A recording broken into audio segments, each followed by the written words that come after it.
درگزر وہی ہوتا ہے جہاں کوئی کوتاہی، عورت اطاعت کرے، فرما برداری کرے، اس کو حکم ہے، خامن درگزر کرے، شفقت کرے، اور کوئی کوتاہی دیکھے، کوئی غلطی دیکھے، اس پر پردہ پوشی کرنے کی کوشش کرے۔ یاد رکھیں اعلیٰ حضرت فاضل بریلوی رحمۃ اللہ علیہ فرماتے ہیں جو مردان خدا ہے، جو اللہ کے بندے ہیں، جو مردان خدا ہے، فرمایا ان کا طریقہ تو یہ ہے کہ وہ اپنے گھر والوں کی بڑی بڑی غلطیاں معاف کرتے ہیں، بڑی بڑی کوتاہیاں، بڑی بڑی۔ حضرت ابو الحسن رحمۃ اللہ تعالیٰ علیہ، جناب ابو الحسن خرقانی بہت بڑے درویش صوفی گزرے اور صاحب بصیرت اور زندہ اور بیدار مغز صوفی تھے، صرف ہو والے صوفی نہیں تھے۔ ان کو خبر ہی نہیں کہ معاشرے میں میں کھٹکتا ہوں دل عالم میں کانٹے کی طرح، اور تو فقط اللہ ہو اللہ ہو اللہ ہو۔ حضرت ابو الحسن خرقانی خانقاہ بھی آباد کرتے تھے، اور معاشرے میں کبھی ظلم ہوتا تھا تو بادشاہوں کا جا کے حقہ پانی بھی بند فرما دیا کرتے۔ بڑے بیدار مغز اور بیدار ذہن صوفی تھے۔ حضرت باجید بستامی رحمۃ اللہ علیہ کے سجادہ تھے، اور محمود غزنوی آپ کا مرید تھا۔ اب بہت صاحب بصیرت بادشاہ ہوا ہے، وہ آپ کا خدمت گزار تو حاضر ہوتا تھا۔ محمود غزنوی کہتے ہیں جب میں پہلے دن گیا تو بابا جی مجھے اٹھ کے نہیں ملے، بیٹھے بیٹھے سلام کیا، واپس آنے لگا تو مجھے چھوڑنے آئے میری سواری تک، تو میں نے کہا حضرت جی جب آیا تھا تو پوچھا بھی نہیں اور اب چھوڑنے آ گئے؟ تو فرمانے لگے جب تو آیا تھا تیرے اندر تکبر تھا، تو کہتا تھا مولوی بادشاہوں کو اٹھ اٹھ کے ملتے ہیں اس لیے نہیں ملا، اور اب تو سوچ رہا ہے کہ نہیں سارے مولوی ایک طرح کے نہیں ہوتے، اس لیے میں تیری عزت دینا تیرے لیے ضروری سمجھا ہے، اس لیے تجھے چھوڑنے آیا۔ حضرت ابو الحسن بڑے صاحب بصیرت آدمی۔ ایک آدمی یمن سے آیا کئی 100 کلومیٹر کا سفر طے کر کے ملنے، اس نے دروازے پہ دستک دی، حضرت کے گھر کے دروازے، بادشاہ کے پیر ہیں۔ اندر سے بی بی صاحبہ بولی کون ہے دروازے پہ؟ فرمایا میں یمن سے آیا ہوں یا مصر سے آیا ہوں، بڑی دور سے ملاقات کرنی ہے۔ حضرت صاحب کدھر ہیں؟ تو بی بی کہنے لگی تجھے بھی کوئی کام نہیں جس طرح اسے کوئی کام نہیں، تو بھی فارغ ہے اس کی طرح، بس یہی اللہ ہو اللہ ہو، یہی ڈیوٹی ہے تیری بھی۔ میں نے کہا یار اتنا بڑا صوفی اور گھر میں اس کا کیا حال ہے، وہ بات کرنے والی؟ تو میں نے کہا جناب حضرت کدھر ہیں؟ تو کہنے لگی وہ کوئی جنگل میں بیٹھا اللہ اللہ کر رہا ہوگا، نہ بچوں کی فکر نہ گھر بار کی فکر، مسئلوں سے بھی پیٹ بھرتے ہیں کبھی، ادھر بیٹھا ہوگا، جا ملنا ہے تو بھی چلا جا، دوبارہ دروازے پہ دستک نہ دینا خبردار۔ کہتے ہیں میرے وہ جو میں ایک ذائچہ بنا کے آیا تھا نا اللہ کے ولی کا، وہ میرا سارا ہی ٹوٹ گیا۔ میں نے کہا کچھ نہیں یار، جس کا گھر حال نہیں تو باہر کیا ہوگا، اندر ہی کوئی طبیعت نہیں۔ لوگ فٹافٹ اعتراض کرتے ہیں، کہتے ہیں صاحب فلاں بندے کو نہیں صحیح کر سکے تو، حالانکہ یہ بات اور ہے، یہ پہلو اور ہے۔ نوح علیہ السلام کی بیوی اگر کافر رہ جائے، بیٹا اگر غیر مسلم رہ جائے تو یہ حکمت الہی ہوتی ہے، یہ اللہ پاک کی حکمت ہوتی ہے، حکمت ہوتی ہے، اس میں پیغمبر کی تبلیغ میں کوئی اعتراض نہیں کیا جا سکتا۔ اس نے کہا جنگل میں ہوں گے تو بھی چلا جا۔ کہتے ہیں وہ جو میرے ذہن میں ان کا زاویہ تھا، وہ جو ایک شخصیت کا روپ میں بنا کے وہ تو نکل گیا، لیکن میں نے کہا چل اتنی دور سے آیا ہوں بابے سے میل ہی لیتا ہوں، شام ہو گئی ہے رات بھی رہنا ہے۔ کہتے ہیں میں نے جنگل کی طرف منہ کیا تو حضرت جنگل سے آ رہے تھے اور شیر پہ بیٹھے ہوئے تھے، شیر پہ بیٹھے تھے۔ فرماتے ہیں پھر میرے دل میں خیال آیا، میں نے کہا بی بی قابو آتی نہیں اور شیر کو قابو کیا ہوا ہے۔ پھر وسوسہ آیا اتقوا فراست المومن فإنه ينظر بنور اللہ، رواہ ترمذی او کما قال صلی اللہ علیہ وسلم۔ اللہ کے رسول فرماتے ہیں مومن کی فراست قلبی سے ڈرو، وہ تو اللہ کے نور سے دیکھا کرتا ہے، اللہ کے دیے ہوئے نور سے دیکھتا ہے۔ اللہ اکبر۔ جب یہ بات سنی نا، اس نے کہتے میں نے دل میں سوچی تو حضرت میرے دل کی بات جان گئے اور فرمانے لگے او بھائی، کہتے میں نے کوئی حال بتایا نہیں، خود ہی فرمانے لگے میاں اس کے اندر صرف ایک ہی غلطی ہے کہ وہ زبان کی ٹھیک نہیں، بستر کی بڑی پاک ہے، نظر کی بڑی پاک ہے، کردار کی بڑی اچھی ہے، میرے بچوں کو پالتی ہے، بس زبان کی ذرا ٹھیک نہیں۔ اور فرمانے لگے میں اس نتیجے پہ پہنچا ہوں اگر میں نے اسے نکال دیا تو اور کوئی رکھے گا نہیں، بیچاری زندگی ساری پریشانی میں گزار دے گی، اور پھر اگلے لفظ کہے تو حد ہو گئی۔ فرمانے لگے میں اس بد زبان سے اس نے سلوک کرتا ہوں اللہ نے یہ بے زبان مخلوق میری فرما بردار بنا دی ہے۔ فرمایا یہ میرے وظیفوں چلوں عبادتوں سے نہیں آیا شعر، یہ اس بد زبان سے اس نے سلوک کرتا ہوں تو رب نے یہ بے زبان مخلوق میری۔ اب یہ گنجائش، یہ حکم خامند کے لیے ہے، یہ تقریر سن کے بی بی نہ کہہ دے کہ میں نے بد زبان ہونا ہے، تو آپ فرما برداری کریں میری۔ تو یہ جس کے لیے بات ہو اسی تک رہے۔ خامند کو حکم ہے کہ اگر کوئی کوتاہی ہے تو اس کوتاہی کی پردہ پوشی کرے۔ گھر جو ہوتا ہے نا، گھر کچھ چیزیں اجازت نہیں دے رہی میری کہ میں کچھ اور بات آپ سے کروں، کچھ آپ کو نیند بھی آ رہی ہے۔ دیکھیں، پورا وجود سلامت ہو اور اندر روح نہ ہو تو بندہ زندہ رہ سکتا ہے؟ جڑے نہیں بولے انہیں رہ لینا میرا خیال۔ وجود ہو سارا سلامت ہے لیکن روح سلامت، بندہ بچ جائے گا؟ بولے نا یار، جنہیں نیند آ رہی ہو بولو، نہیں نہ رہ سکتا۔ پورے گھر میں ہر شے ہو، ذمہ داری سے بات کر رہا ہوں، پورے گھر میں ہر شے موجود ہو، اگر گھر میں دین نہ ہو تو گھر چلتا نہیں چل سکتا۔ جس گھر میں نماز نہ ہو وہ گھر نہیں چلتا، جس میں قرآن پاک نہ ہو وہ گھر، اس لیے کہ دین روح ہے۔ دین، اگر گھر میں دین نہیں تو گھر چل سکتا؟ سن لے حدیث پاک ترمذی شریف کی، نبی کریم علیہ الصلاۃ والسلام، یہ بھی حق ہے، یہ آخری بات اس عنوان پہ سنیں، یہ حق آخری ہے، اس کو بھی سمجھیں۔ ترمذی شریف میں نبی پاک علیہ السلام نے فرمایا، دعا دی حضور نے، نبی پاک فرماتے ہیں اللہ اس بی بی کو جزائے خیر دے، اللہ اس پہ رحم فرمائے جو سویرے اپنے خامند کو نماز کے لیے جگاتی ہے اور اگر نہ اٹھے تو پانی ڈال کے جگاتی ہے، اور فرمایا اللہ اس خامند پر رحم کرے جو سویرے اپنی بیوی کو نماز کے لیے جگاتا ہے اور اگر نہ اٹھے تو پانی ڈال کے جگاتا ہے، رحم کرے۔ سب سے زیادہ حق میاں بیوی کا ایک دوسرے کا ساتھ یہ ہے کہ انہیں دیندار بنائے۔ دین کی جس بات کا خامند کو پتہ ہے، اعلیٰ حضرت نے لکھا ہے کہ خامند کی ذمہ داری ہے بیوی کو تعلیم دینا، یہ اس کی ڈیوٹی ہے پردے کا پابند کرانا، اس کی ذمہ داری ہے کہ اسے قرآن و سنت کے جو احکام پتہ ہے اپنی بیوی کو سکھائے، اس کو بتلائے، اس کو سمجھائے، ذمہ داری ہے اس کی۔ فرمایا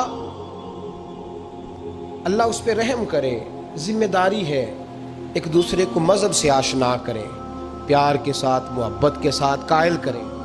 خامند بڑی باتوں میں روٹھ جاتا ہے، اگر کبھی اس بات پہ بھی روٹھ جائے کہ آج نہیں روٹی کھانی تیرے ہاتھ کی، انہیں نماز ہی نہیں پڑھی تو آج نہیں میں نے تیرے ساتھ کوئی بات کرنی اس لیے کہ تیری آواز گلی میں نے سنائی دی ہے مجھے، تو خامند کو چاہیے کہ اسے دینداری سکھائے۔ عورت کو بھی چاہیے کہ وہ کہے صاحب تھوڑی روٹی کھا لینی ہے لیکن مہربانی کریں حلال رزق لے کے آئے، مجھے زیادہ کپڑوں کی ضرورت نہیں، میں پرانے پہ گزارا کر لوں گی لیکن میرے بچوں کے حلق سے ہرا نہیں گزرنا چاہیے کہ دینداری ایک دوسرے کو سکھائیں، ایک دوسرے کو۔ حضرت سلطان باہو کا نام تو سنا ہوگا آپ حضرات، الحمدللہ کافی لوگوں نے سنا ہوگا۔ حضرت سلطان باہو رحمۃ اللہ علیہ کے جو والد تھے ان کا نام تھا حضرت بازید، جاگیردار تھے، دنیا دار تھے، بہت بڑے مالدار تھے۔ فرماتے مذہب کی طرف میرا رجحان نہیں تھا۔ چوتھی شادی کی بی بی راستی کے ساتھ، بی بی صاحبہ بڑی نیک تھی، بی بی صاحبہ کہتی ہیں میرا دل کرتا تھا میرا خامد بھی نمازی ہو جائے، اور عام دنیا دار نہیں تھے، 7 جاگیروں کے مالک تھے۔ بڑا مشکل ہوتا ہے، اے پیران نظام کے آستانوں پہ غریب لوگ رہ گئے ہیں، جڑا 4 جماعتیں پڑھ جائے یا پیسے آ جائیں انہوں نے تو کسی پیر دی لوڑ ہی کوئی نہیں، اور اگر بندہ مالدار ہو تو کئی پیر ہوتے آپ مرید ہوندے نے، وہ کہتے ہیں مینوں آپ کنے پیر سلوٹ کر دیں۔ ایک صاحب نے میری ایک دفعہ افطاری کی تو کہنے لگے آپ کی افطاری ہے، اس جگہ ایک اجتماع سے میں نے بیان بھی کرنا تھا، تو واپسی پہ ان کے ہاں انہوں نے مجھے فوٹویں دکھانی شروع کر دی۔ اب یہ بھی ایک مسئلہ ہے نا، کیا کہتے ہیں اس کو، سیلفی جی، بڑے بڑے سیانے بندے ساری دیہڑی یہی کام کر دے رہے ہیں اور کم ہی کوئی نہیں سرے، تو وہ مجھے تصویریں دکھانے لگے، اے پیر صاحب دی بھی میں دعوت کیتی، اے پیر صاحب دی بھی میں دعوت کیتی، اے پیر صاحب دی بھی میں دعوت کیتی، اے پیر صاحب دی بھی میں دعوت، 14-15 پیر مجھے گنوا دیے۔ تو کھانے تو بعد مینوں کہنے لگے کہ تسی دوبارہ کدوں آؤ گے؟ میں کہا جدوں تسی 200 بندے نوں میرا بھی نام دس لو گے ادوں آ جاؤں گے۔ اب مالدار آدمی ہے نا. تو اب بعد میں مجھے ایک دفعہ انہوں نے فون کیا, میں کیا وہ بڑے بڑے پیراں دی اس لسٹ وچ میں اپنا نام نہیں شامل کرانا چاہتا. میں نے تو نہ چھوٹے چھوٹے جی رہن دے بھائی, ہم بچتے ہیں اس کام سے, بچتے ہیں ایسے آدمی سے. وہ کسی درویش نے کہا تھا, جس کی ہر بات میں پوشیدہ ہو نشتر کی چبھن, ایسے ہر صاحب احسان سے ڈر لگتا ہے. بچنا چاہیے. تو مالداروں کے تو آپ بڑے مرید ہوتے ہیں, کئی پیر حاضریاں دیتے پھرتے ہیں, کہیں مولوی دستے نگر ہوتے ہیں, معاذ اللہ. اللہ خودداری اور عزت نفس عطا کرے, آمین تو کہہ دیجئے. دینداری کے اللہ توفیق عطا فرمائے. تو بہت بڑے جاگیردار تھے حضرت سلطان باہو رحمۃ اللہ علیہ کے والد. بی بی شہبہ کہتی ہے نمازی بنانا تھا خاوند کو. کس کو؟ کس نے بولے, کس نے نمازی بنانا ہے؟ اور بیوی کو کس نے بنانا ہے؟ پکی گل ہے جی. میں کونسلر صاحب نو میں کیا ماشاءاللہ جیت گئے ہو؟ کہندے ہاں جی. میں کہندے جی کوئی حکم ہوئے تو میں دسو. میں کہ حکم ہے کہ تسی اپنے ہلکے دے بندیاں دی ڈیوٹی لانی, کیڑا کیڑا نماز حاضری لانی ہے, کیڑا کیڑا نماز پڑھنا ہوندا ہے تے کیڑا کیڑا نہیں ہوندا. کہنے لگے بڑے سیانے نکلے ہو, پہلا مینوں ہی وسیتے واڑ چھڑیا جی. میں جاؤں گا تے دوجیاں دی حاضری لاؤں گا نا. تو خاوند نمازی بنائے گا بیوی کو تو اس سے پہلے خود بنے گا تو بنائے گا نا جی. جی تو اگر خاوند کہہ دے تو پڑھیا کر, میرے پیچھے نہ لگی تو کہنی جنی کو تو پڑھنی اونی میں پڑھنی ہے نا. تو میں آج میں ایک دوست کو کہہ رہا تھا بچے وہ کام نہیں کرتے جو آپ کہتے ہیں. اور میں نے جمعے میں بھی کہا تھا بچے وہ کرتے ہیں جو ہمارا عمل دیکھ کے بچے چلتے ہیں, صرف بات پہ عمل نہیں کرتے. بی بی راستی کہتی ہے میں نے ٹھان لی کہ میں نے اس جگیردار کو, وڈیرے کو, اس موٹے بڑے چودھری کو میں نے نمازی بنانا اور بنا کے دکھانا ہے نمازی. بی بی صاحبہ کہتی ہیں کہ وہ جس خاتون کی بھی باری ہوتی تھی, 4 بیویاں ہوتی تھیں, وہ اس کا حق ادا کرتے تو بعد میں اپنی خوابگاہ میں جا کے آرام کرتے. ان کا جو خادم تھا ملازم, وہ رات کو دودھ کا پیالہ انہیں دینے جاتا تھا, سونے سے پہلے ان کے پاس دودھ کا پیالہ پہنچتا تھا. تو بی بی صاحبہ کہتی ہیں میں نے رات کو ملازم سے کہا دودھ دینے تو نہیں جائے گا, میں جاؤں گی. کہ میں آدھی رات کو دودھ کا پیالہ لے کے حاضر ہوئی. تو کیسے آئی؟ میں نے کہا بی بی ہوں, آ گئی ہوں, تو اب مہربانی کریں. میں نے کہا اگر اجازت دیں تو آپ کے پیر نہ دبا دوں. چل دبا دے. بی بی کہتی ہیں پیر دباتے دباتے میں نے کہا اگر اجازت دیں تو صبح نماز کے لیے جگا دوں. یہ نماز کی تبلیغ ہو رہی ہے. تو بابا جی پتہ کیا کہتے ہیں حضرت بازید, کہنے لگے تو مجھے جانتی نہیں, خبردار مجھے تبلیغ کرنے کی کوشش کی. اس گھر میں رہنا ہے تو سانس اونچا نہ لینا, پتہ ہے تو کس کے ساتھ بھی آئی, خبردار. کہتے ہیں میں چپ کر کے آ گئی. اگلے دن پھر دودھ لے کے پہنچ گئی تو انہوں نے آنکھ کھول کے دیکھا میری طرف, پھر آ گئی ہے. میں نے کہا میرے خاوند ہیں, میرے سر کے تاج ہیں, پیر دبا دوں؟ کہ دبا دو. کہتے ہیں میں نے 10 منٹ پیر دبائے تو میں نے کہا اگر جان کی امان پاؤں تو فجر میں جگا دوں. میں نے جلال فرمایا. کہنے لگے تجھے کہا تھا نا کہ مجھے کسی کا مشورہ قبول نہیں, تو کون ہوتی ہے مجھے بات کرنے والی, چل دوڑ جا. بی بی صاحبہ کہتی ہیں میں 10 دن جاتی رہی. کتنے دن؟ انہوں نے سختی بھی کی, برا بھلا بھی کہا, اور کئی دن یہ بھی کہا کہ کل آئی تو پھر یاد رکھنا. کہتی ہیں 10ویں دن میں گئی تو حضرت بازید کہتے ہیں میرے دل میں خیال آیا یہ جان چھوڑنے والی نہیں, یہ باز نہیں آئے گی. اور چلو ہے بھی تو میری بیوی, غلط بات بھی کوئی نہیں کر رہی, کہہ بھی نماز کر رہی ہے. کہنے لگے اگر میں سویرے اٹھ جاؤں تو پھر دوبارہ تو نہیں آئے گی, تو دوبارہ تو نہیں آئے گی. یہ دیکھیں میاں بیوی کا آپس میں رشتہ. سویرے اگر میں اٹھ جاؤں نماز کے لیے تیرے کہنے پہ تو میری جان چھوڑ دے گی تو. بی بی صاحبہ کہنے لگی میں دوبارہ نہیں آؤں گی, آپ مہربانی کریں سویرے اٹھ جائیں. کہنے لگے چل تو میری بیوی ہے, ایک بار مان لیتا ہوں تیری بات, سویرے جگا دینا. بی بی راستی کہتی ہے میں پہلے سو کے اٹھا کرتی تھی, وہ رات میں سوئی نہیں. کہتی میں ساری رات رو کے گزار دی, ساری رات, اور بیدار رہ کے گزار دی. سویرے فجر کے وقت پانی گرم کیا, بغل میں مصلی لیا, خامد کو بیدار کیا, وضو کرایا, اور کہتی ہیں جب وہ اللہ اکبر کہہ کے سنتوں کی نیت باندھی تو میرے اس طرح آنسو گرے جیسے سیلاب آتا ہے اور دریا کا بند ٹوٹتا ہے. اور میں نے رو کے کہا مولا میرے اختیار میں یہیں تک تھا, میں مصلی پہ کھڑا کر سکتی ہوں, میں دل تو نہیں نہ بدل سکتی, وہ تیرے قبضے میں ہے, مقلب القلوب ہے, فضل کر اس کا دل بدل دے. فرماتی ہیں میں روتی رہی, 2 رکعتیں پڑھ کے میری طرف دیکھا تو فرضوں کی نیت باندھ لی، اور 2 فرض پڑھ کے پھر میری طرف دیکھا، کہنے لگے خبردار سویرے جگانے آئی تو۔ میں نے کہا جی نہیں جگاتی۔ میری طرف دیکھ کے کہنے لگے تو نہیں جگائے گی آج کے بعد میں تجھے نماز کے لیے جگایا کروں گا، میں تجھے جگاؤں گا۔ آپ فرمانے لگی وہ نمازی بن گئے، میں پہلے ہی نمازی تھی۔